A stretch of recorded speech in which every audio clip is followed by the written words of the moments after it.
Mixie ஜாரில் 4 பழுத்த தக்காளி இந்த சைஸில் போட்டுக்கோங்க. கொஞ்சம் கொரகொரப்பாக அரைச்சிக்கோங்க. ஃப்ரை பேனில் கொஞ்சம் நல்லெண்ணெய் ஊற்றி கடுகு, உளுந்தம்பருப்பு, கருவேப்பிலை, கொஞ்சம் காயம், இந்த அளவு சின்ன வெங்காயம், 2 பச்சை மிளகாய் சின்னதாக கட் பண்ணி வச்சுருக்கேன், அதை போட்டுடலாம். கொஞ்சம் மஞ்சள் பொடி போட்டுக்கலாம். இப்போது அரைச்சி வச்ச தக்காளி பேஸ்ட்டை ஊற்றிடலாம். தக்காளி வதங்குறதுக்கு கொஞ்சம் கல்லுப்பு போட்டுக்கோங்க. மிக்ஸி ஜாரில் 3.5 ஸ்பூன் தேங்காய் போட்டுக்கலாம். 1/2 ஸ்பூன் ஜீரகம், 1/4 ஸ்பூன் பெருஞ்சீரகம், 1 பல் பூண்டு, 1 மிளவத்தல், கொஞ்சம் தண்ணி ஊற்றிக்கலாம். பெருஞ்சீரகம் ஆப்ஷனல் தான். இந்த அளவு மைய அரைச்சிக்கோங்க. தக்காளி வதங்கின பிறகு கொஞ்சம் தண்ணி ஊற்றி மூடி வச்சிடலாம். ஸ்டவ்வை சிம்லேயே வச்சுக்கோங்க. 1 நிமிஷம் மூடி வச்சுக்கோங்க. இப்போ மூடி திறந்துட்டு அரைச்சி வச்ச தேங்காய் பேஸ்ட்டை ஊற்றி கொஞ்சம் தண்ணி ஊற்றிக்கலாம். இந்த அளவு தண்ணி ஊற்றிக்கோங்க.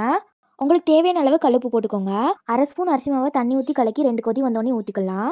அரிசி மாவு ஊற்றின உடனே 1 கொதி வந்தோடனே மல்லியில் போட்டு ஸ்டவ் ஆஃப் பண்ணிடலாம். தக்காளி பச்சடி ரெடி ஆகிட்டு. தேங்க்ஸ் ஃபார் வாட்சிங் தேஜா லைஃப் ஸ்டைல். பாய்.